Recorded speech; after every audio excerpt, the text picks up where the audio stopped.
त्रेतायुग के बाद क्यों आया द्वापर युग? जाने किस आधार पर हुआ है युगों का विभाजन। हिंदू धर्म में युगों को 4 भागों में बांटा गया है। यह युग कई हजार सालों की अवधि के माने जाते हैं। लेकिन इन युगों के वर्गीकरण किस आधार पर किया गया और इन युगों के नाम का क्या आधार है? हिंदू धर्म में 4 युग है: सतयुग, त्रेतायुग, द्वापरयुग और कलयुग। शास्त्रों के अनुसार वर्तमान काल कलयुग का चल रहा है। इन युगों के क्रम कुछ विशेष आधार निर्धारित किए गए हैं।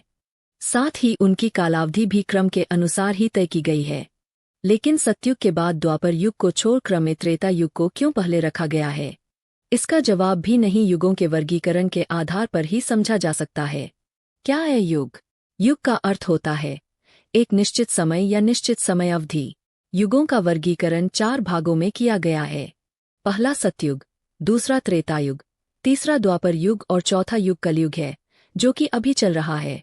हर युग में मनुष्य की बनावट से लेकर उसके व्यवहार में बहुत से परिवर्तन भी हुए हैं। सतयुग, चारों युगों में से सबसे पहला युग यानी सतयुग युग की अवधि लगभग 17,28,000 वर्ष बताई गई है। माना जाता है कि सतयुग का प्रारंभ कार्तिक माह के शुक्ल पक्ष की 9वीं तिथि को हुआ था। माना जाता है कि इस युग में देवी देवता पृथ्वी पर मनुष्य की भांति ही रहते थे और उनकी आयु भी लगभग 2 लाख वर्ष होती थी। साथ ही इस युग का तीर्थ पुष्कर को माना गया है। सतयुग में पाप और अधर्म के लिए कोई जगह नहीं थी। इस युग में भगवान विष्णु के मत्स्य, कच्छप, वराह और नरसिंह अवतार हुए। त्रेतायुग, सतयुग के बाद त्रेतायुग का शुरुआत होती है। शास्त्रों में इस युग की अवधि लगभग 12,28,000 मानी गई है। वहीं धार्मिक ग्रंथों के अनुसार त्रेता युग की शुरुआत वैशाख माह की शुक्ल पक्ष की तृतीया तिथि से हुई थी।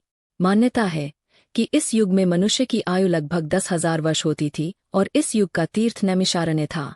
इस युग में अधर्म का नाश करने के लिए भगवान विष्णु के 3 अवतार हुए: श्री राम, वामन, परशुराम के अवतार हुए, जिसकी वजह से ही इस युग को त्रेता युग कहा गया। द्वापर युग, द्वापर युग में भगवान विष्णु ने श्री कृष्ण के रूप में अवतार लिया। इस युग में श्री कृष्ण ने कंस का वध किया, महाभारत के युद्ध में गीता का उपदेश दिया। हिंदू शास्त्रों में वर्णित है कि द्वापर युग की अवधि लगभग 8,64,000 है और यह युग माघ माह के कृष्ण अमावस्या से शुरू हुआ था। इस युग में मनुष्य की आयु लगभग 1,000 वर्ष बताई गई है। कलयुग, धर्म ग्रंथों के अनुसार वर्तमान युग या कलयुग की अवधि तीनों युगों में सबसे कम यानी 4,32,000 वर्ष है। भाद्रपद माह के कृष्ण पक्ष की त्रयोदशी तिथि से कलयुग की शुरुआत मानी जाती है। इस युग में मनुष्य की आयु लगभग 100 वर्षों की है। इस युग के प्रमुख तीर्थ स्थान गंगा नदी को माना जाता है। इस युग में पाप की मात्रा बाकी युगों से अधिक है। कलयुग में बुद्ध को विष्णु का अवतार माना जाता है। इसी युग में भगवान विष्णु का कल्कि अवतार होना